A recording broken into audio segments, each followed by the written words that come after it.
Hello everyone, welcome to this shorter video. In this one I will be showing you one of the computers that I will probably never ever do a full review on unless you guys send me the recovery discs for this thing, and they better be the English version, please. This is the Acer Aspire 2000, although it's identical to the 2010 and the 2020.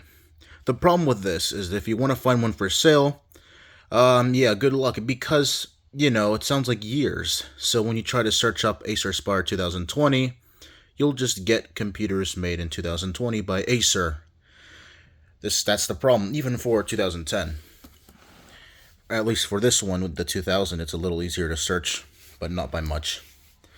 If there was a computer I had that was as stereotypically Gen X soft club as possible, it would be this one.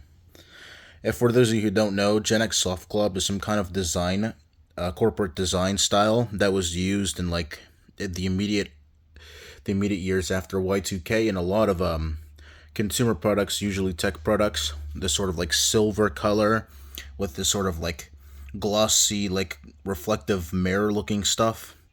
Manufacturers did that a lot with electronics at the time, and this is probably one of the most stereotypical of that design philosophy. One thing worth mentioning about this thing is their hinges always get dislocated, so it's very difficult to open this thing. But once you do, this is the inside. You can see here you have two normal buttons. One of them says arcade, and the other one is a stop button. That's because over here you have this weird situation, up and down. So in other words, you move it up and down like this. This is track back, track forward. Although I think if you hold it down, it does fast forward, I'm not sure. If you push this sort of weird switch in the middle, it's play/pause. Now, that's weird, but also this is weird. This may look like plastic at first, but it's not. That's because this is actually aluminum. All of this is aluminum. Now, this is plastic, as you can tell, because the paint's chipping, but that's not. This is actually metal, and when you put your finger on it, it actually does feel colder than like the plastic parts around it. The keyboard is pretty normal, standard Acer stuff from the time. The specs are also very average and boring, although seeing a 9200 gives you an indicator of how reliable this thing is.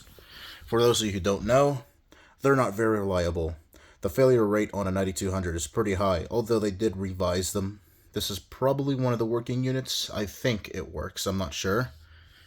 But let's go over the ports of this thing. On the side here, we have a PC MCIA card reader, a Super Combo DVD drive slot loader for that premium touch, a Super Combo card reader with SD, multimedia card, Memory Stick Pro, and SM card capabilities. You have audio in and audio out jacks. Over here you have these toggle switches for Bluetooth and Wi-Fi. And on the other side, you have a whole lot of nothing, and that's because that's where the battery goes. But you do have an IR sensor, the power jack, and a Kensington lock. And in the back, you have a couple more ports. You have S-Video out, you have VGA out, two USB 2.0s, a gigabit Ethernet, and a modem. You have a parallel, another USB 2.0, and finally the mini FireWire IEE 1394, and that's about it. For the extra premium feel, the bottom has this sort of like pseudo aluminum look, that was really popular in the 2000s, this sort of like silver plastic thing going on, and you can see it's pretty boring there. They have a tiny thing there for an excuse of a subwoofer, but the speakers aren't too bad on this thing, I don't think. And that is the Acer Aspire 2000 or 2010 or 2020, because they're exactly the same pretty much. And if you have the recovery discs, please send them to me.